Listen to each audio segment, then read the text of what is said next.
Maisha ni mfumo wa watu kuishi katika jamii moja na kutegemeana katika masuala ya kiuchumi, kijamii na masuala mengine. Utofauti wa kimaendeleo au kipato baina ya jamii moja na nyingine husababisha kutofautiana kwa hali ya maisha. Mojawapo ya hali ya maisha ni umaskini. Lakini umaskini ni nini?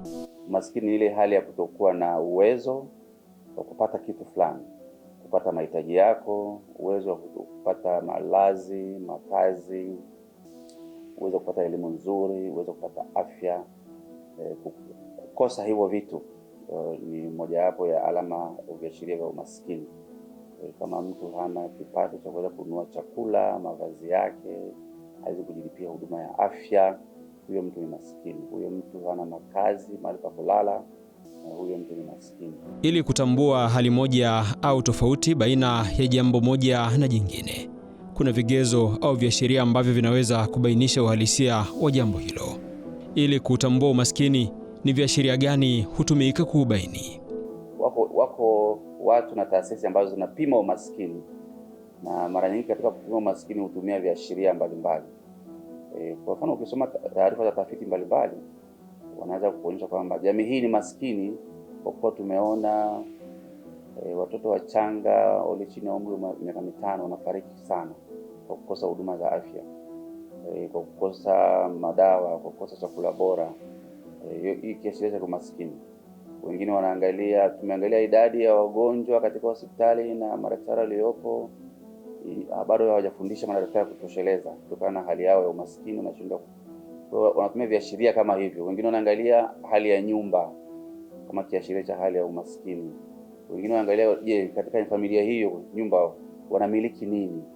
Kwa mfano, wengine wanasema ukiona huyu mtu ana luninga, inaashiria umaskini wake huko mahali fulani.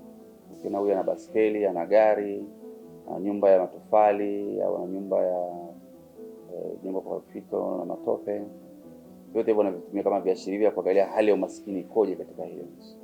Wengine wanaangalia anakula milo mingapi kwa siku, mlo mmoja, mwingine kipato chake kwa siku ni shilingi ngapi. Kila kitu kina chanzo au visababishi ambavyo vinafanya hali au kitu hicho kuwepo. Lakini ni vitu gani ambavyo vinausababisha umaskini? Sababu kwa kweli na zenyewe ni ziko mtambuka, ni nyingi. Hatuwezi kuziweka katika kapu moja kwamba hizi pekee ndizo sababu zinazochangia umaskini, kwa sababu hata tafsiri ya umaskini pia ni tafsiri ambayo inapatikana au inatengenezwa kwa kuangalia vitu mbalimbali. Hatuangalii kitu kimoja tu katika kutafsiri umaskini. Kuna umaskini ambao tunaangalia kwa kutumia vipimo vingine vya kimataifa, tunaangalia vipimo vya kitaifa na vipimo vya mtu mmoja mmoja. Kwa hiyo katika kutafsiri umaskini lazima tujue tunaangalia kutokea nyanja ipi. Kama ni ngazi ya mtu mmoja mmoja, maana yake lazima tuangalie yale mahitaji ambayo mtu mmoja mmoja pale alipo anaweza kutatua mahitaji yake ya msingi kwa wakati ambao anakuwa na uhitaji nayo. Lakini kwenye kwa mfano ngazi ya kitaifa ni kwamba tunauangalia umaskini kwa kuangalia kile kipato cha jumla cha kwa mfano Mtanzania, lakini tunaangalia pia ulinganifu wa umaskini kati ya umaskini ulioko Tanzania na maeneo mengine, na tunatumia vigezo vya umaskini kama vile umaskini wa kipato, kuna umaskini wa kwa mfano mahitaji, lakini pia kuna umaskini wa rasilimali za kufikia mahitaji mbalimbali. Kwa hiyo kuna namna nyingi za kuangalia umaskini. Katika kuidadavua tafsiri ya umaskini, wataalamu wa masuala ya maendeleo wamefanya tafiti mbalimbali kuhusu umaskini, na mojawapo ya matokeo ya utafiti ni nadharia ya mduara wa umaskini, au kwa lugha ya Kiingereza vicious cycle of poverty. Nadharia hii inafafanua vipi umaskini? Mduara wa umaskini ni terminolojia ya kitaaluma ambayo inaonyesha namna ambavyo mtu akiwa kwenye mzunguko wa aina moja wa maisha, kama ni maisha ya umaskini, anakuwa hawezi kutoka kwenye huo mduara mpaka zifanyike jitihada za makusudi za kumuondoa katika huo mduara. Kwa hiyo ni mduara ambao unazungumzia kwamba mwananchi anakuwa yuko kwenye jambo lile lile analohangaika nalo, akishindwa kufanya, kwa mfano akishindwa kupata yale mahitaji muhimu ya kila siku, akishindwa kuyanunua, akishindwa kuyafikia, kama ni huduma za afya, kama ni huduma nyingine za kijamii anazihitaji, anapokuwa anashindwa kuzipata, maana yake anakuwa yuko kwenye huo mduara. Anashindwa kupata afya, anashindwa kupata chakula, malazi yake hayawi safi, anaendelea kuwa kwenye mzunguko ule ule wa uhitaji, na kimsingi anakuwa hana afua yoyote ambayo inaweza kumtoa katika huo mduara. Ijapokuwa ni nadharia ya kuonyesha jinsi gani umaskini unapoweza kuweka mizizi mahali, katika jamii mambo haya yametusaidia sana katika kupanga sera, kwa sababu kwa kujua madhara ya mduara huu, basi tunaweka mikakati ya kuvunja huo mduara. Na katika jamii zetu tunaangalia, ukienda katika jamii ambazo zina umaskini mkubwa, utaona vitu vingi vipo nyuma. Elimu yao iko nyuma, afya iko nyuma, hali ya makazi yao yako nyuma, uelewa wao katika mambo mengi uko nyuma. Kwa hiyo serikali kwa kuona hiyo, ikijua madhara ya kutokuingilia na kuvunja huo mduara, ina maana jamii hiyo inaweza kubaki nyuma kwa muda wote. Kwa maana utaona serikali inasema tumepeleka shule mahali fulani. Tunajua jamii pale haiwezi kulipia gharama hiyo shule, lakini serikali inabeba gharama ya shule, lipia mishahara wa walimu, jenga nyumba za walimu pale, ili watu jamii pale wapate elimu. Tukijua kwamba wakipata elimu sasa ndio watakuwa chachu maendeleo katika eneo hili, itaanza kuvunja ule mduara wa maskini. Baba wa taifa la Tanzania, Mwalimu Julius Nyerere, baada ya kupata uhuru, alibainisha maadui watatu ambao ni umaskini, maradhi na ujinga. Lakini kuna uhusiano gani kati ya hawa maadui watatu wa taifa katika mapambano dhidi ya umaskini? Haya mambo yanategemeana, na kuna neno la Kiswahili tunasema mambo mtambuka. Hawa maadui watatu ni maadui ambao ni mtambuka. Kimsingi huwezi ukatatua adui mmoja ukamwacha mwingine, wanategemeana. Kwa hiyo wanatakiwa wawe wanapatiwa afua za kutatua hizi changamoto tatu kwa pamoja. Kwa hiyo haiwezekani kabisa kutatua changamoto moja ili kuondoa umaskini na kuziacha nyingine. Ukiacha moja na nyingine zinaibuka, alafu tunarudi kwenye mduara ule ule wa umaskini. Ukubwa ama udogo wa tatizo huweza kupimwa kwa matokeo yake kwa jamii. Ni zipi athari za umaskini? Ukikosa chakula bora, ukikosa matibabu, yote itakuletea athari. Unakuwa una afya bora, wewe sio mzalishaji mzuri, mgonjwa, ujala vizuri, unapata magonjwa kwa haraka, unashambuliwa sana. Lakini pia taifa linapokuwa na watu maskini sana, watu wasio na uwezo, ina maana pia changamoto za vitu kama afya inakuwa vingi. Unaweza kujikuta vitanda vyako vingi katika hospitali vinatumiwa na wagonjwa sana kwa sababu ya kushambuliwa kwa magonjwa kwa wingi, na hii inatokana na umaskini.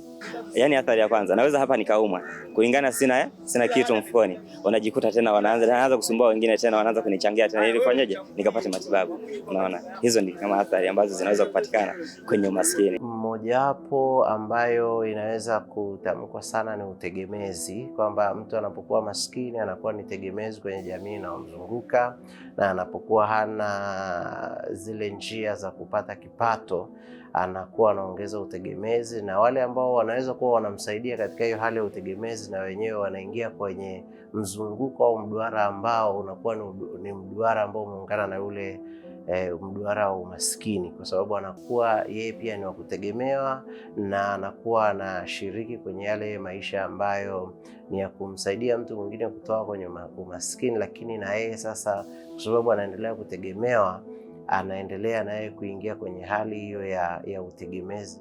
Inasababisha watu kutokuwa na hadhi za kufana katika jamii, kwamba inasababisha kuna baadhi ya watu wanakuwa wanaonekana bora, wengine wanaonekana sio bora. Unapokuwa maskini, kwa mfano wa chakula, utashindwa kujiamini. Hata katika familia unaondoka kwenda kutafuta, lakini unajiuliza kwamba familia yangu naiache naishije? Kwa hiyo unaondoka unaenda katika kutafuta, wakati huo huna amani. Hata unapofanya kazi, mawazo yatakuwa yako nyumbani, kwamba leo familia yangu wamekula nini? Kwa hiyo unajikuta unafanya kazi, lakini mwisho wa siku inaambatana na msongo wa mawazo. Katika kufanya msongo wa mawazo itakuja ambatana na magonjwa mengine ambayo ni ya kufikiria. ambayo inaweza kujikuta hizi pressure, muda mwingine msongo wa mawazo unamfanya mtu ashindwe kufanya kazi kwa uhuru, na ukishindwa kufanya kazi kwa uhuru, maana inapoteza pia hata uwezo wa kupata kipato ambacho kiko vizuri. Ukajikuta wewe labda unatamani kufika sehemu fulani, huwezi kwa sababu ule umaskini wako, huwezi kufika. Umaskini unatamani labda utengeneze ufanye biashara fulani, labda unashindwa kwa sababu ya umaskini. Yani hauna kipato chochote, yani hujui unaanzia wapi unamalizia wapi. Unakuta mtu unaingia kwenye mikopo mingi kwa sababu ya kujikwamua kimsingi, lakini unakuta umaskini ndio unatusababisha mtu unakuta unaingia kwenye mikopo hata ya ajabu mikubwa. Unashindwa hata kuilipa kwa wakati kwa sababu unakuta hata vile vitendea kazi ambavyo tunavifanya havitoki kwa wakati. Kukabiliana na kikwazo au changamoto ambayo kwa namna moja au nyingine inaleta athari kwa jamii ni mchakato endelevu. Ni jitihada zipi zimefanyika ili kutokomeza umaskini? Serikali inawekeza. Watoto wanaenda shule, hawana ada ya kulipia shule, kwa hiyo serikali inaamua tuweka elimu bure. Ile gharama sasa kwamba tunashindwa kwa sababu sina ada ya shule, serikali inabeba mzigo. Yote hiyo ni jitihada ya kuvunja mduara wa umaskini. Mara nyingine natoa elimu kwa watu wazima ili waelimike, wajue umuhimu wa chakula bora, makazi bora, kufanya kazi kwa bidii. Yote hiyo inawasaidia katika kuvunja mduara wa umaskini. Ukiangalia kwa mfano pia taasisi kama hapa Tanzania TASAF. Mara nyingine watu wamekuwa umaskini na wamefungwa hawatoki. Kwa hiyo TASAF imeleta programu ambazo zinawapa watu kazi ili baadaye walipe mali, pengine kwa kazi na chakula, kazi na fedha, ili waweze kujimudu na kuanzisha maisha yao.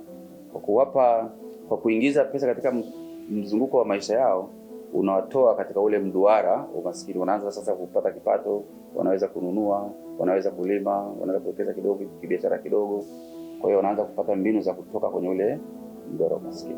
Serikali imeandaa dira ya taifa ya maendeleo ya 2050. Je, dira hii ina nafasi gani katika kupambana na umaskini nchini?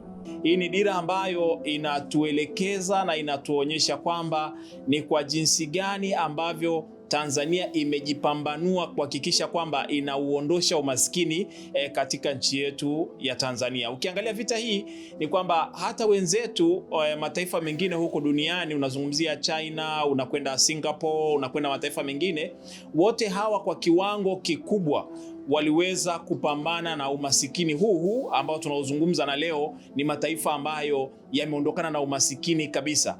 Kwa hiyo na Tanzania, maana yake ni kwamba huu ni mchakato, na mchakato huu serikali imeleta dira ambayo ilikuwa ni dira shirikishi, kwa maana ya kwamba wadau na wataalam na Watanzania waliweza kutoa maoni yao ya kwamba ni Tanzania gani ambayo tunahitaji tunapofika mwaka 2050. Wanasema kupanga ni kuchagua. Kwa hiyo yako ambayo tumeyachagua katika dira ya mwaka 2050 ambayo ni tegemeo, tukiamini kabisa kwamba ina uwezo wa kuweza kututoa pia kwenye uchumi wa kati wa chini tukaenda uchumi wa kati wa juu. Jambo kubwa tunalotakiwa kuwa nalo ni usimamizi, kwamba haya tuliyoyapanga kwenye dira ya taifa ya mpaka mwaka 2050, ili tuweze kupata matokeo lazima kuwe na usimamizi thabiti kwenye dira yenyewe ili kuweza kupata matokeo, kwa sababu dira tumeshakuwa nayo, lakini tunachotaka sasa ni matokeo, output ya kile ambacho tumekubaliana. Jamii inaundwa na makundi ya watu mbalimbali ikiwemo vijana ambao ni zaidi ya 70% kwa mujibu wa sensa ya watu na makazi ya mwaka 2022. Kwa ujumla wake, wananchi wana wajibu gani katika kupambana na umaskini? Kwenye taifa hili ni mwananchi kabla hata ya serikali.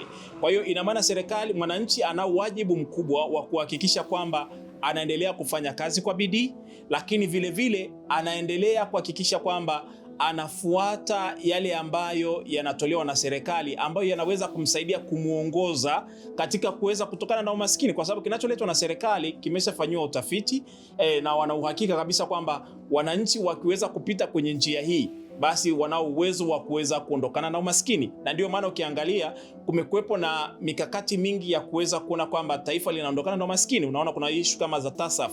Zote hizi ni kwa ajili ya kuweza kupambana na umaskini. Kwa hiyo wananchi wanayo nafasi kubwa ya kuweza kujiletea maendeleo wao wenyewe, kwa sababu hata serikali inaweza ikakosea mahali, lakini wananchi wanayo nafasi ya kuweza kuikumbusha serikali kwamba kuna wajibu ambao mmeusahau, na ndio maana tuna masuala ya uchaguzi na mambo mengine kama hayo. Hayo ni kwa lengo la kutaka kuwarudishia wananchi matokeo ya kile ambacho kimefanyika. Serikali ni msimamizi mkuu na mratibu wa mikakati, mipango na masuala mbalimbali ya kimaendeleo pamoja na mipango yote ya kupambana na umaskini nchini. Sambamba na hiyo, zipo asasi ambazo si za serikali katika vita dhidi ya umaskini. Ni ipi nafasi ya asasi hizo katika mapambano dhidi ya umaskini? Asasi zisizo za kiserikali yani NGO zina nafasi muhimu ya kupambana na umaskini. Nafasi hizo ni kuhamasisha jamii katika utoaji elimu, kuwapa mafunzo mbalimbali jamii yatakayoweza kuwasaidia kupambana na umaskini. Pia kutoa miradi tofauti tofauti. Sisi kama Ladies Joint Forum, lengo letu ni kubwa kulenga mabinti na wamama waliotoka kwenye hali duni, mazingira magumu. Asasi zina sehemu yake kubwa na ya muhimu sana katika kupiga vita umaskini. Sehemu yao ya kwanza ni ile kazi ya msingi ambayo inaitwa utetezi. Wao asasi za kiraia tunasema huwa zina jukumu kubwa sana la kufanya utetezi wa mambo mbalimbali. Kwa mfano, moja kati ya juhudi ambazo zinafanywa na serikali katika kuvunja mduara wa umaskini ni kutoa huduma fulani kwa wananchi. Kwa mfano, kutoa huduma za elimu.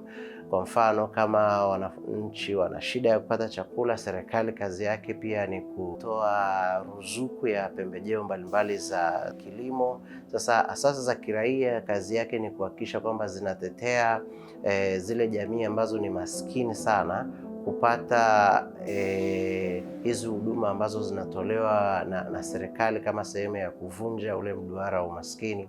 Na hizi huduma za serikali zinaweza kuja kwa mfumo wa sera, zinaweza kuja kwa mfumo wa programu, zinaweza kuwa ni kampeni maalum ya kuinua hali fulani ya maisha. Inaweza kuwa ni sera, kwa mfano kama sera ya elimu, kutoa elimu bure ili watu wasije wakashindwa kwenda shule, watoto wakashindwa kwenda shule kwa sababu ya umaskini wa kipato cha kumpeleka mtoto shule. Kwa hiyo asasi za kiraia zenyewe ni kusaidia kutetea hizo huduma kupatikana na zile afua zinazotolewa na serikali kufanyika katika ufanisi wake. Kama ni huduma ya elimu, asasi za kiraia zinatakiwa kusaidia kutetea kwamba wananchi wote wenye uhitaji wa elimu kwenye maeneo yao waweze kupata elimu. Kama ni uhitaji wa ruzuku au ruzuku ya pembejeo za kilimo, na asasi za kiraia kazi yake ni kutetea hizo huduma ziweze kufika kwa wananchi. Hakuna mafanikio yasiyo na changamoto. Asasi ambazo sio za serikali zinapitia changamoto gani katika jitihada za kupambana na umaskini? Changamoto ya kwanza ambayo tunakumbana nayo ni ukosefu wa rasilimali za kifedha, ambazo sisi mara nyingi huwa tunategemea miradi. Utakuta ile miradi ambayo tunakuwa tunafadhiliwa haidumu kwa muda mrefu. Inakaa labda kwa mwaka mmoja ama miezi 18. Changamoto za kitamaduni na za kijamii, ambazo hizi mara nyingi kwenye vijiji mbalimbali wakati tukiwa tunaenda kutoa elimu, kila kijiji kina tamaduni zake. Kwa hiyo wakati ukiwa unatoa elimu, wengine bado wana zile fikra zile za zamani. Labda wanahisi labda ukifanya hivi utakuwa umeenda tofauti na maadili yao. Kazi ni msingi mkuu wa kujiletea maendeleo na kiungo muhimu katika vita dhidi ya umaskini. Idadi ya wanaohitimu na kuingia katika soko la ajira kila mwaka ni kubwa ukilinganisha na nafasi za kuajiriwa zilizopo. Ni upi umuhimu wa kujiajiri katika mapambano dhidi ya umaskini? Najua kwamba hii kazi naifanya ya kwangu mimi mwenyewe, sio kazi ya mtu. Inanisaidia kutimiza kipato changu, hata kama nikipata kidogo, lakini ni cha kwangu. Kujiajiri ni kitu kikubwa sana kwenye kutokomeza umaskini, kwa sababu utafanya biashara zako binafsi na utapata kipato chako binafsi ambacho kitakuwa kinakidhi mahitaji yako kutokana na mtaji wako. Mimi naamini kwenye kujiajiri ndio kuna faida kubwa kuliko hata kwenye kuajiriwa pia. Mimi na kazi yangu ya halali naona bora kila mtu ajiajiri mwenyewe. Kujiajiri mwenyewe unaiona kuliko kuajiriwa. Kujiajiri mwenyewe na faida kubwa sana kuliko kuajiriwa. Maana mshahara unaweza kutoka ukahangaika, kujiajiri mwenyewe uweze kuhangaika. Kama mimi kipato changu 20,000 kipato kubwa sana kinanitosha. Ushindi kwenye jambo lolote unahitaji mbinu, mkakati na mawazo mbadala katika kufanikisha. Kwa ujumla, nini kifanyike ili kutokomeza umaskini nchini? Ni kuwawezesha wananchi, moja, kutambua hali yao ya umaskini. Kama hawajatambua hali yao ya umaskini, itakuwa vigumu kupigana vita ya umaskini. Kwa hiyo cha kufanyika ni kuwawezesha wananchi wote kutambua hali yao, viashiria na sababu za umaskini wao, ili sasa wao ni sehemu ya mkakati wa kupambana na huo umaskini. Kwa mfano, kuwashirikisha katika mipango. Kama hawaelewi hii mipango ni kuwasaidia wao, watafikiri mipango hii ni ya serikali. Serikali ni sisi, na kama tumeweza kuweka mipango mizuri ya kupambana na umaskini, wote tukashiriki, ina maana vita hiyo itakuwa ni vita nyepesi. Kwa mfano, tukiwashirikisha wananchi katika mipango ya elimu, katika mipango ya afya, nao wakashiriki, wakiweka kasi katika hilo eneo, tuwashirikisha katika mipango ya kazi, na wenyewe wakafanya kazi kwa bidii, wakazalisha katika taifa letu, then tutaondokana na umaskini. Lakini kama hatujawekeza katika mambo hayo, wananchi wanaweza wakadhani jukumu la kuondoa umaskini ni jukumu la serikali. Sisi tunapumzika hapa, serikali itende. Sasa hiyo hatutaenda mbali sana, kwa sababu ushiriki wa wananchi ni mdogo. Na ushiriki ukishakuwa mdogo, mafanikio yatakuwa ni changamoto kwa kweli. Na ishauri serikali itengeneze mikakati pamoja na sera ambazo hizo sera zitakuwa zinalenga sana kuwalenga vijana pamoja na watoto wadogo, kwamba ilawalenge kwenye swala zima la ubunifu, kwa sababu kwenye nchi nyingi, ukiangalia nchi nyingi ambazo zimeendelea, chanzo kikubwa cha uchumi wa hizo nchi pamoja na kukua kwa hizo nchi ni ubunifu. Kwa hiyo tukachukua vijana tukaweka kwenye engo ya kuimadi kila mtu aweze kuexpose ubunifu wake, kwamba yeye anaweza kufanya nini, kufanya hivi, kufanya. Kwa hiyo tutapata kundi kubwa la vijana ambao wataingia kwenye engo tofauti tofauti za kiuchumi. Lazima tuhakikishe kwamba tunazitumia rasilimali zetu vizuri. Mwalimu Nyerere aliwahi kusema kwamba kama unazo rasilimali, hakikisha unazitumia to the maximum katika kuwaletea manufaa wananchi. Kwa hiyo kama ni misitu, tuhakikishe kwamba tunaitumia misitu hiyo kutunufaisha. Kama ni madini, tuhakikishe kwamba yananufaisha taifa kwa 100%. Kama ni gesi, vivyo hivyo. Kama ni bahari, kama ni maziwa, kama ni mito, vyote hivi kwa ujumla wake tuhakikishe tunavitumia kwa lengo la kuweza kumnufaisha Mtanzania. Lakini vile vile jambo kubwa ni kuhakikisha kwamba tunaendelea kuwa na siasa safi, tunakuwa na sheria ambazo ziko vizuri, ambazo zinasimamia na kulinda na kutetea rasilimali zetu vyema. Lakini vile vile tuhakikisha kabisa kwamba mikataba ile tunayoingia ya kitaifa na kimataifa yawe ni kwa lengo la kuendelea kumnufaisha Mtanzania, na kuhakikisha kwamba rasilimali zetu zinaendelea kubaki salama. Kufanyika hapa labda ni ajira tu, yani mchawi ajira. Unajua ajira zikiongezeka sio kwamba kila mtu ataajiriwa. Ila wale wachache watakuwa ajira. Kwa mfano mimi nafanya kazi hapa, sawa? Imetokea fursa hata nimeajiriwa serikalini. Nikiondoka hapa kuna mtu ambaye alikuwa hana kazi, atarudi kufanyaje? Atakuja kukava pengo langu la hapa. Si unaelewa? Kwa ajira zikiongezeka ndo watu wanazidi kupata ajira, wengine na wengine na wengine na wengine hivyo. Ni kututengenezea strategy au njia au mbinu tofauti tofauti au mazingira mazuri kwa sisi wajasiriamali kufanya kazi zetu kwa uhuru na kwa upana zaidi, ili tuendeshe maisha yetu na tutokomeze umaskini. Kwa mfano, ikiwa na soko kubwa la kutosha, watu watafanya biashara kwa uhuru. Amani ikiwepo, watu watafanya biashara kwa uhuru. Kuna watu wanahitaji kujiajiri lakini hawana mikopo. Hawajui wapi wataanza pata mtaji, lakini serikali ikiwa inatoa pesa kiasi bwana kwa watu wetu hawa kadhaa shilingi kadhaa, watu watachukua pesa, wanaweka mezani, wanajiajiri, wanapata pesa zao zinazodaiwa, zitarudishwa faida, mtu ataendelea nayo, mwisho wa siku umaskini yani. Jamii ingekuwa karibu tu na hao watu, kama vile mtu anakuwa hajiwezi, anapewa uwezekano hata kama kufanya biashara ndogo ndogo, ina maana kupa na umaskini.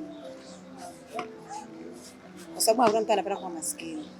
Hakuna. Kila mtu anapenda kufanya biashara yoyote, kufanya chochote, anaweza kupata kuingiza shilingi 100 kwa siku, anaweza kupata chochote. Na anapata chochote, maana ndio umaskini unakuwa unaondoka. Na uchumi unakuwa juu. Kwa yote, mimi nadhani vijana kama sisi vijana, unaona, sisi wenyewe tukizidi kupambana, tukaweka umoja, tukashirikiana katika kazi tunazofanya, unachofanya unazidi kumeki, wewe mwenyewe unazidi kufanyaje, kufikia, yani ufikira zako kuzipanua na kujua kwamba hapa nataka nifanye hiki na hiki na hiki, tunaweza kuondokana na hiyo shida.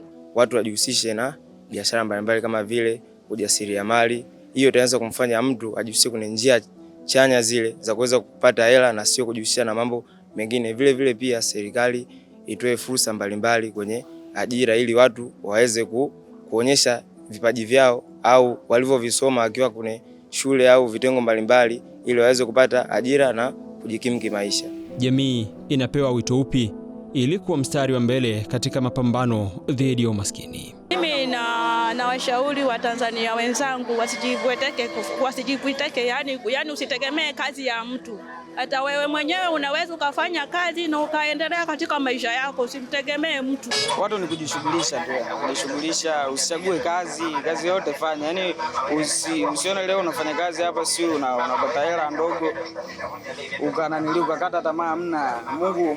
Mungu ana maajabu yake sana. Unaweza ukaanza kuuza karanga, huwezi jua kwenye kuuza karanga huko unaweza kupata zali mtu pap nasema nataka kuajiri nini, unajua unakomeenda hivyo. Kwa msingi labda ni kazi tu, unafanya kazi fresh. Nawashauri vijana wenzangu, hata kama si kwa kijana, hata kama ni mzee, kipato kizuri ni kile ambacho unatumia nguvu yako. Fanya biashara, pambana, nenda wapi, lakini fanya kazi za halali upate kipato chako. Hakuna maisha bila kazi, tupambane, sio baba sio mama, tupambane. Maisha ndo haya na kazi lazima tufanye na kazi lazima iendelee. Hakuna mapambano yasiyo na ushindi. Kupitia ushirikiano wa serikali, asasi zisizo za kiserikali na wananchi kwa ujumla, ni hakika kuwa Tanzania itashinda vita dhidi ya umaskini. Mikakati inayotekelezwa na serikali na mazingira wezeshi kwa kila mwananchi itafanikisha mchakato huo ili kuweza kufikia malengo na hatimaye kutokomeza kabisa umaskini.